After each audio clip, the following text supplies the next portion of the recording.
നീയാണെങ്കിൽ രാത്രി ഇങ്ങനെ ഇറങ്ങി നടക്കൂ? ഇപ്പോഴത്തെ പെൺകുട്ടികളെ സമ്മതിക്കണം. ആരും ആശ്രയത്തിനല്ലേ, പിന്നെ എന്ത് ചെയ്യും?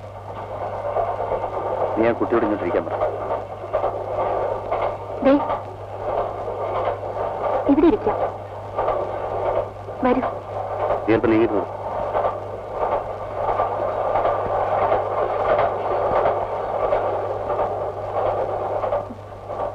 എങ്ങോട്ടാണ്? തിരുവനന്തപുരത്ത്. ഞങ്ങളും അതെ. എന്താ പേര്? രാധ. റിസർവേഷൻ ഉണ്ടല്ലേ? ഇല്ല. അയ്യോ, ഇത് റിസർവേഷൻ കമ്പാർട്ട്മെന്റാണല്ലോ. എന്റെ കയ്യിൽ ടിക്കറ്റ് പോലും ഇല്ല. സാരമില്ല, നമുക്ക് 3 ബർത്തുണ്ടല്ലോ. ലോവർ ബർത്തിൽ ആ കുട്ടി കിടന്നോട്ടെ, ഞാൻ മുകളിൽ കിടക്കാം. TTR വരുമ്പോ നമുക്ക് ടിക്കറ്റ് എടുക്കാം.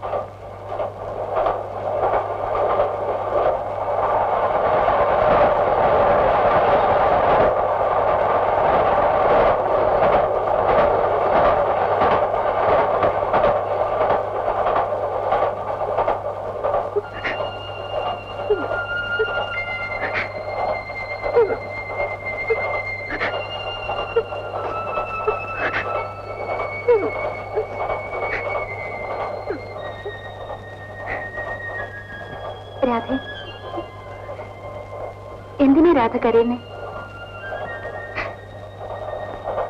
എന്ത് പറ്റി രാധ? ചേച്ചി, പറയാവുന്നതാണെങ്കിൽ എന്നോട് പറയും. ഈ ലോകത്തിൽ ഒരു സ്ത്രീക്കും ഇത്തരമൊരു അനുഭവം ഉണ്ടാകരുത് ചേച്ചി. മകളുടെ പച്ച മാംസം കൊതിച്ച് ഒരു വേട്ടക്കാരനെ പോലെ നടക്കുന്ന ഒരച്ഛനെ കുറിച്ച് ചേച്ചി ഒന്ന് ഓർത്തു നോക്ക്. അച്ഛനെന്ന് പറഞ്ഞാൽ എന്റെ അമ്മ 2ാമത് വിവാഹം കഴിച്ച് അവരുടെ ഭർത്താവ്. എന്റെ അമ്മ മരിച്ചു കഴിഞ്ഞപ്പോൾ ഞാൻ ഒറ്റയ്ക്കായി. പിന്നെ ഒരു മകളോടുള്ള പെരുമാറ്റമല്ലായിരുന്നു അയാൾക്ക് എന്നോട്.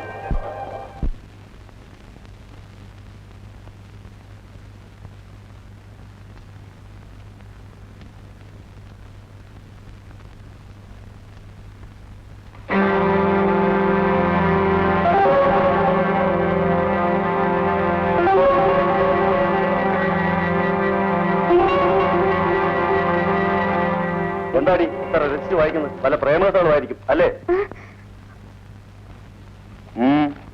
നീ എന്താടി പന്തം കണ്ട പെരിച്ചായ പോലെ നോക്കുന്നത്? ഇങ്ങോട്ട് വാടി.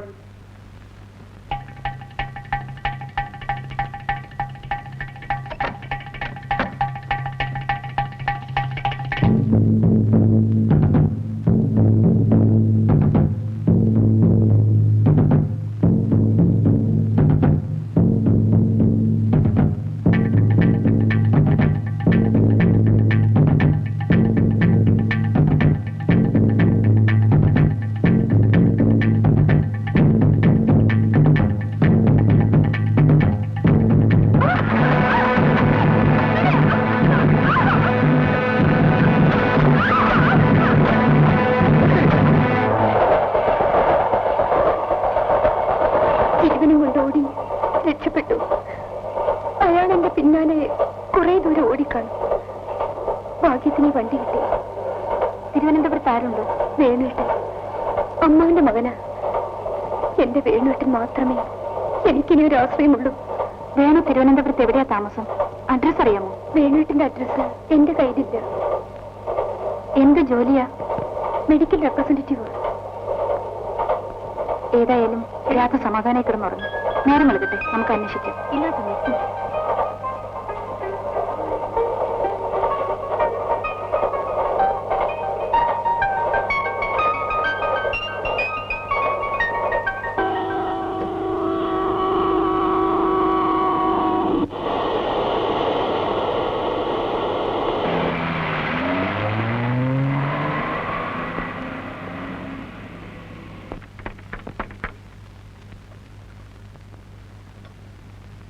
വരൂ ആന്റി, ഇതാ ഞങ്ങളുടെ വീട്.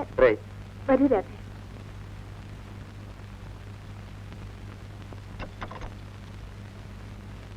ബാങ്കിൽ പോകുന്ന സമയമായി. ഞാനൊന്ന് കുളിച്ചിരിക്കട്ടെ. വരൂ ആന്റി. ആന്റിയുടെ കയ്യിൽ നിന്ന് വിടുമോളെ. ആന്റി വരും. രാധ വേണമെങ്കിൽ ഒന്ന് കുളിച്ച് ഫ്രഷ് ആയിക്കൊള്ളൂ. ഇന്നലെ രാത്രി തീരെ ഉറങ്ങിയില്ലല്ലോ. ടവല് സോപ്പ് ഇതിനകത്ത് തന്നെ ഉണ്ട്. രാധയ്ക്ക് മാറാൻ സാരി എടുത്തോണ്ട് വരാം. എന്താ രാധ? ഇത് രാധയുടെ സ്വന്തം വീട് പോലെ കരുതിയാൽ മതി. വരൂ മോളെ, മോക്ക് കുളിക്കണ്ടേ? ഞാൻ ആന്റിയുടെ കൂടെ കുളിച്ചോളാം. ഇവൾക്ക് ആരെങ്കിലും കിട്ടിയാൽ മതി. ഇനി രാധയുടെ പാടായിരിക്കും. ഒരിടത്തും അവൾ വിടില്ല. ആ, ഞാൻ പോയി സാരി എടുത്തോണ്ട് വരാം. വാ ആന്റി, കുളിക്കാം. എന്തോ ഞാൻ പോകുന്നേ. എന്താ, ഉച്ചയ്ക്ക് ഊണ് കഴിക്കാൻ വരും? ഇല്ല, ബാങ്കിൽ ഒരുപാട് ജോലിയുണ്ട്. മോളെ എവിടെ മോളെ? ഈ ഡാഡിക്ക് ഒരു ഉമ്മ കൊടുക്കണമെങ്കിൽ എന്തും പാടാ. ഞാനിന്ന് വേഗം വലുതായിരുന്നെങ്കിൽ എനിക്ക് നിന്ന് ഉമ്മ കൊടുക്കാമായിരുന്നു. അന്റി മമ്മി. ബാങ്കിലേക്ക് പോകുന്ന വഴി വേണുവിനെ ഒന്ന് അന്വേഷിക്കാം. രാത്രി ധൈര്യമായിട്ടിരിക്കും. ഞാൻ പോട്ടെ. വരൂ രാധേ, കാപ്പിടിക്കാം. മെഡിക്കൽ റെപ്രസെന്റേറ്റീവ് മിസ്റ്റർ വേണുവിനെ അറിയാവോ? ഇല്ല. എവിടെ അന്വേഷിച്ച വിവരം അറിയാം? അവരുടെ അസോസിയേഷനിൽ പോയി അന്വേഷിച്ച അവരുടെ വിവരം അറിയാം. Thank you.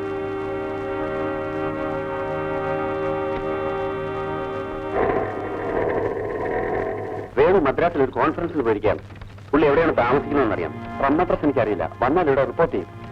എന്ന് വരുമെന്നറിയാമോ? കൃത്യമായി പറയാൻ പറ്റില്ല. ശരി, ഞാൻ പിന്നീട് ഒന്ന് കണ്ടോളാം. ബൈ.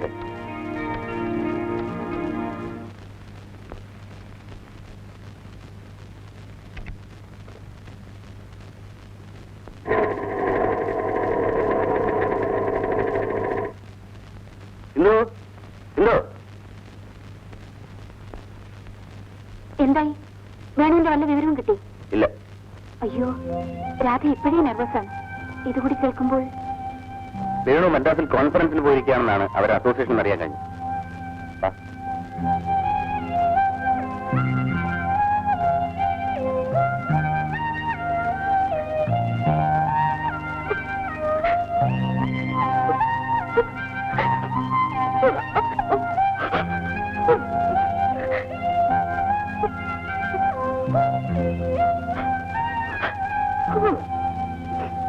രാധേ, രാധേ, എന്താ ഇത്?